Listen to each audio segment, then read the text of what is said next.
अस्सलाम वालेकुम रहमतुल्लाह। आपका खैर मकदम है शॉर्ट वीडियो सीरीज़ में। आज अमराज समामात क़ल्ब पर गुफ्तगू करेंगे, जिसको वाल्वुलर हार्ट डिसीज़ कहते हैं। हमारे हार्ट में 4 वाल्व होते हैं। Number aortic valve, number 3 tricuspid valve और नंबर 4 पल्मोनरी वाल्व। ये मिट्रल वाल्व कहाँ से कहाँ खून को भेजता है, इसको समझने के लिए इस फिगर को ज़रा सा आप देखिए। ये 4 हार्ट के चैम्बर हो गए। ये आपका लेफ्ट एट्रियम है और ये आपका लेफ्ट वेंट्रिकल है। यहाँ से खून जो बाहर से फेफड़े से पल्मोनरी वेन के ज़रिए लेफ्ट एट्रियम में आता है, मिट्रल वाल्व के ज़रिए लेफ्ट एट्रियम से लेफ्ट वेंट्रिकल में जाता है। फिर उसके बाद एओर्टिक वाल्व से यहाँ से लेफ्ट वेंट्रिकल से निकल कर के जिस्म के तमाम हिस्सों में प्योर ब्लड चला जाता है। उसी तरह से जिस्म के तमाम बाकी हिस्सों से इम्प्योर ब्लड यानी D oxygenated blood superior vena cava और इंफीरियर वेना केवा के ज़रिए आपको राइट वेंट्रिकल में आता है। ये राइट वेंट्रिकल है, आपको राइट एट्रियम है, राइट एट्रियम में आता है ट्राइकस्पिड वाल्व से होते हुए। ये राइट वेंट्रिकल में जाता है और यहाँ से पल्मोनरी से होते हुए फेफड़े में सफाई के लिए चले जाते हैं। इन चारों वाल्वों की में या किसी एक में ख़राबी आ जाती है, उनके साख में या उनके अफ़ाल में, तो इसे हम वाल्वुलर हार्ट डिसीज़ के नाम से जानते हैं।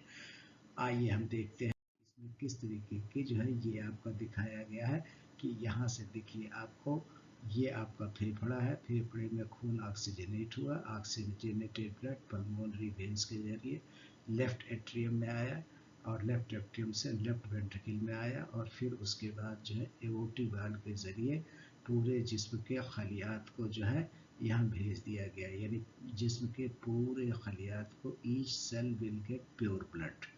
उसके बाद thereafter they use the oxygen inside the blood and after use blood becomes deoxygenated. That's why this blood has been sold with the blue color. यहाँ से ब्लड कलेक्ट होगा, ये superior vena cava inferior vena cava से आपको right atrium में जाएगा, right atrium से फिर उसके बाद राइट वेंट्रिकल में जाएगा। यहाँ पर ट्राइकस्पिड वाल्व होता और फिर उसके बाद पल्मोनरी आर्टरी के ज़रिए ये फेफड़े में भेज दिया जाएगा ऑक्सीजनेशन के लिए। इसी वाल्वों में अगर ख़राबी आ जाएगी तो इसको हम वाल्वुलर हार्ट डिसीज़ के नाम से कहते हैं। इसमें ये कहा गया वही अमराज समावात क़ल्ब से मुराद दिल की एक या ज़्यादा वाल्व की साख्त या कारकर्दगी में ख़राबी है, जिससे खून के बहाव में रुकावट या तंगी पैदा हो रही है। पैथोजेनेसिस ये है कि रिमेटिक फीवर हो, वाल्व स्केरिंग यानी सख्त हो जाए उसकी वजह, जिसको फाइब्रोसिस कहते हैं। डिजेनरेशन हो, इन्फेक्शन हो, वाल्व डिस्ट्रक्शन हो, कंजेनाइटल डिफेक्ट्स हो। वाल्व स्टेनोसिस से मुराद यह है कि वाल्व स्टोन लाइक नैरोइंग पत्थर की तरह सख्त हो जाएगा, तो इससे इसका सुराख बहुत तंग हो जाएगा, बहुत कम मिकदार में खून आएगा, इसलिए कल्ब को ज़्यादा काम करना पड़ेगा। इसीलिए कहते हैं कि प्रेशर ओवरलोड जो है कल्ब के ऊपर हो जाता है। और रिगरगेशन वेंट्रिकल में आया हुआ खून आपको एओर्टा में ये जो है एट्रियम में लौटने लगता है, या उसी तरह से एओर्टा में अंदर गया हुआ खून लौट करके आपको लेफ्ट वेंट्रिकल में आ जाता है। इसको हम रिगरगेशन कहते हैं। जैसे बच्चे मुंह से दूध को निकाल लेते हैं फिर अंदर कर लेते हैं, तो ये बाहर निकालना और अंदर ले जाना रिगरगेशन। उसी तरह से ब्लड का भी होता है। तो इससे जो है वॉल्यूम ओवरलोड पड़ता है, क्योंकि जो फ्रेश खून आता है उसको भी एओर्टा में भेजना पड़ता है, और जो एओर्टा से लौट करके वेंट्रिकल में वापस आ गया उसको भी भेजना पड़ता है।